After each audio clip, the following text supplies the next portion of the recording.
Pokemon BDSM, sorry. Pokemon BDSP, otherwise known as Brilliant Diamond and Shining Pearl, are the latest installments of the Pokemon Core JRPG series and are remakes of Diamond and Pearl. Yes, Diamond and Pearl, as in the inferior versions of Platinum, the good Sinnoh game that everybody liked and wanted a remake of. I'll get to that in a bit, though. Like most Pokemon JRPGs, you start off in your hometown, pick your starter Pokemon. I went with Piplup for Brilliant Diamond because penguins are cool. Literally. Get your Pokedex from the local PhD, go beat up some gym leaders and collect their badges, and fight the Elite Four to become the local champion, all while stopping the sinister plot of some crazy people trying to play God or just make a mess in general. Now, this is a remake, and while I do enjoy my remakes, this one, I don't know, hit a little different. Let's talk about that. The visuals. For some reason, instead of opting for the fantastic art style that was present in Pokemon Let's Go, Game Freak or TPC decided to hand this project over to Ilka, the team behind Pokemon Home, and they decided to use chibi graphics for the overworld models, but only for humans for some reason. Pokemon in the overworld still have normal proportions, and while walking with Pokemon is definitely a heavily welcomed back feature that should honestly just remain in the games going forward, it does appear a little jarring when only the Pokemon look normal, but humans look like bootleg Funko Pops. While I'm not necessarily bothered by the chibi look so much, the game has more believable models for characters in battle, which honestly look gorgeous, by the way. And it really just feels like a better end product is being dangled in front of my face, only to just be snatched away and, you know, I just get Funko Pops. What did make me absolute nuts is the blur. Ugh. I don't like it. I hate it. I feel like I needed glasses while playing this game in some areas. Look, it looked really nice for, like, Link's Awakening, because he's in a dreamlike state, and they kept it to a normal and proportionate amount for the most part. But in places like Eterna Forest, I wanted to scoop my eyeballs out with a melon baller. It hurt. Ugh, yeah. On a more positive note, I really do like the battle UI. It's clean, works way faster than the horrifically slow battle system of the original base Diamond and Pearl. The backgrounds are also really nice, except for one of them, which I'm going to be discussing. Rant is coming. Sit still. It's coming. Otherwise, the game is very colorful, and I do like it, but I definitely would have done some things differently. The audio. Well, anyone can say anything they want about a Pokemon game. The music almost always slaps. Sinnoh definitely has some great themes in the series, such as Route 209 and Cynthia's theme, Sunny Shore City, the Lake Guardian battle, and there's just so many good songs in Sinnoh. They're great. They're good. Listen to this.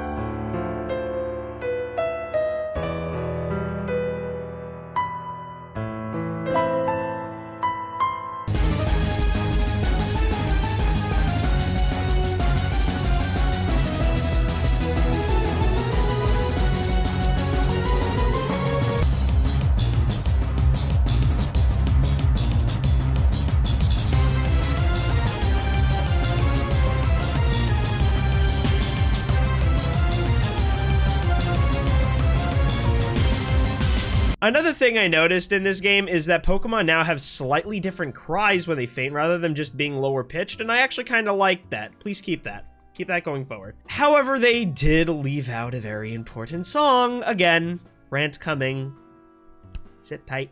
The features. Something Pokemon always tends to do is have more and more features. Another thing they tend to do with those features is leave them out of later installments. This game does bring back some of the many appreciated ones like Ball Capsules and the Verse Seeker, following Pokemon, which I mentioned earlier, Pokemon contests and secret bases, well, almost. The Grand Underground has been more or less completely revamped of how the Underground sort of worked in Diamond and Pearl, with new caverns featuring wild Pokemon that may have egg moves as well as Pokemon in the Nat Dex that can't really be found in the overworld, like Houndoom. You know, the only other fire type line Brilliant Diamond before the post game that isn't Infernape or Rapidash. And like the original Underground, there are secret bases, except they kinda suck. All you can really do with your base is decorate it with statues that you find from digging dumb loot boxes or whatever, and honestly, I can't stand them anymore. Please stop putting them in my face. And all they basically do is increase the likelihood that the Pokemon matching the types in your base will spawn underground. It's really like, there's no plushies, there's no decorations, there's no capture the flag, just statues! It's just endless statues! Anyway, that being said, I did get heavily distracted going down into the underground to find new Pokemon and also dig, because I like digging. Like a dog. Or a meerkat. Dig a tunnel, dig a tunnel. Contests are not even close to the sloggy original experience that they call them super contests, but I don't know, they're still kind of bad. I don't like them. I never liked them. In BDSP, you don't really dress up your Pokemon like you were able to do in Diamond and Pearl. I mean, again, that was a lot more simplistic to do because it was, you know, 2D and but instead, you basically have this very annoying dance sequence from Diamond and Pearl that was dumbed down to a single button rhythm game instead of it being tapping different areas on the screen. And you basically just mixed the move evaluation into that. I don't know, it's like some crappy version of Guitar Hero. It's not really a negative thing here, but let's just say that contests aren't exactly a feature that I feel need to constantly be present in a Pokemon game. Unlike another attraction that hasn't been in the game for almost 12 years! Getting to that.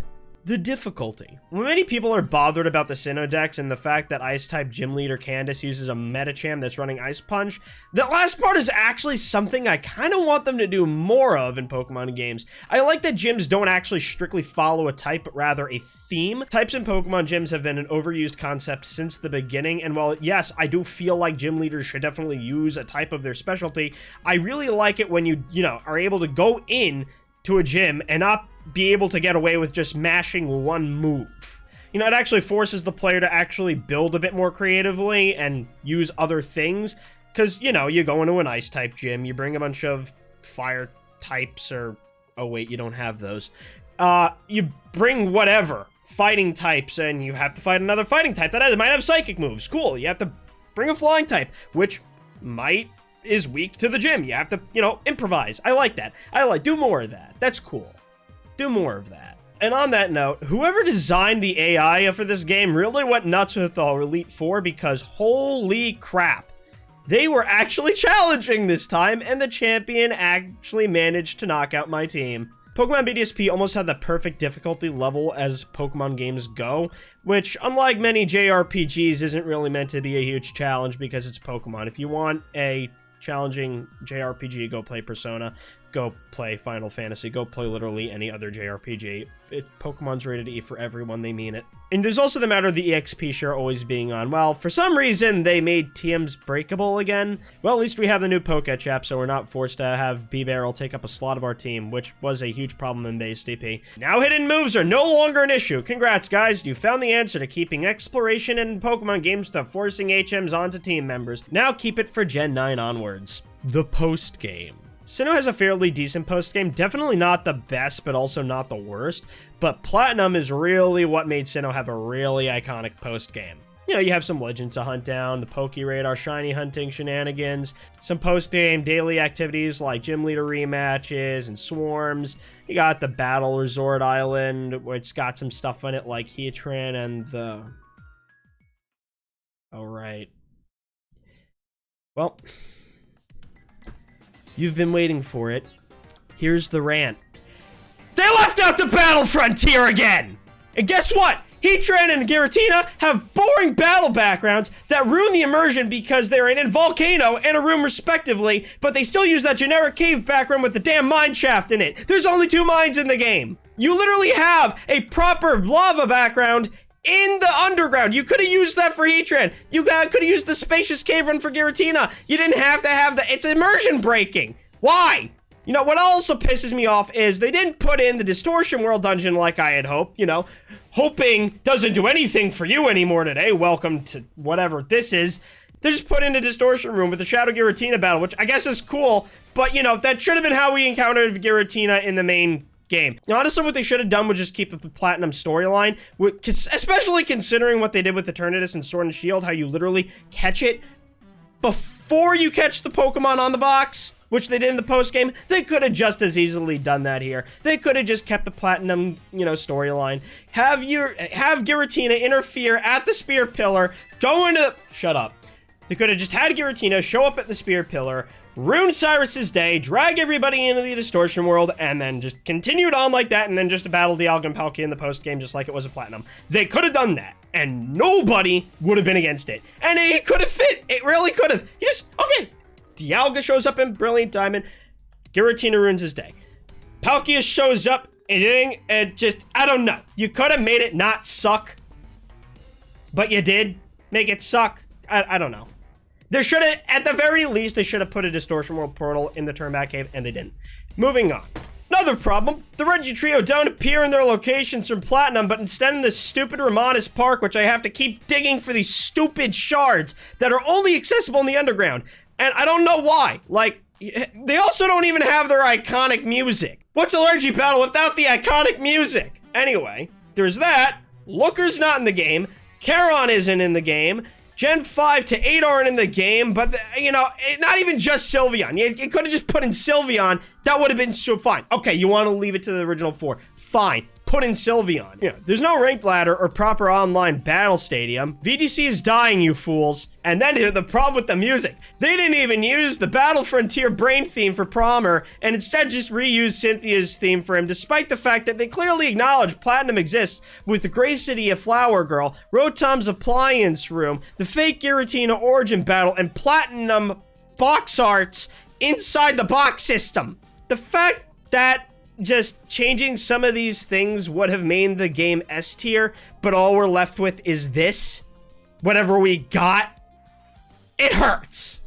It just hurts. People tell me, Fiend, it's a DP remake, not a Platinum remake. Yeah, okay, freedom of speech is cool, but shut up. Heart Gold and Soul Silver were Gold and Silver remakes, but they managed to not only go above and beyond to include things that were in Crystal, but they also put in stuff that wasn't there. Like, the legendary birds were catchable, and Groudon and Kyogre and Rayquaza were catchable, and they just put in so much stuff. And for some reason, they added the Pokeathlon, they revamped the Viridian Forest, they added a Safari Zone, they just added stuff. They just crammed the game with content, and for some reason, I don't know why, Pokemon has failed to meet that bar that HGSS set. Was HGSS the best story as far as Pokemon goes? No, I don't think so. I honestly think the Johto game's story are pretty bare bones and are honestly kind of sucky. The point is that HGSS just had so much content in it that, it's also the same way I feel about Oris. I love Sinnoh. I love Hoenn. I love both of those things. I want do-overs because Oris did not meet my expectations and Sinnoh did not meet my expectations. But like I say, don't expect anything anymore today, because if you do, you're just going to be disappointed. Okay, I know I'm going on a rant here, and I know I'm angry and upset with how things turned out, because I know they could have been better, and it hurts. But overall, I did enjoy my time with Pokemon BDSP, and it certainly was one of the best experiences I had during a casual playthrough, because it actually posed some level of challenge and not just a brain-dead button masher like most other recent Pokemon games have been. However, certain decisions, or lack thereof, just, it left a bittersweet taste in my mouth. These games could have been better. They really could have been better. They could have been a truly S-tier Pokemon experience, even past the chibi thing, which I said doesn't even bother me that much. The only part of it that bothers me is just, why are the humans chibi, but not the Pokemon? Anyway, forget that. It's just, we could have had something better. We could have had a truly ultimate experience, and we were just left with a mediocre one. Look, are they still good games on their own right? Yeah, they're fine. It's sad because BDSP is not the definitive Sinnoh experience that it could have been. I guess we really just should have been more specific when we said Sinnoh remakes when, or Sinnoh remakes confirmed. We really should have been a bit more specific, because nobody in their right mind ever actually meant Base Diamond and Pearl. We meant Platinum, because Base Diamond and Pearl suck. Well, at least we have Legends Arceus to look forward to. If you enjoyed this video, be sure to like, comment, and subscribe. You'll get to see more of my rants. You'll get to see more of my input on games. You'll get to see a bunch of other stupid garbage that I put here. Anyway, that's that. I will see you guys next time. Also, be sure to follow the stream on twitch.tv/FiendRiver. I stream there sometimes. I also stream here sometimes. We're figuring that part out. We'll get to it. Anyway, that's it for now. I will see you guys on the next one, I think. Bye.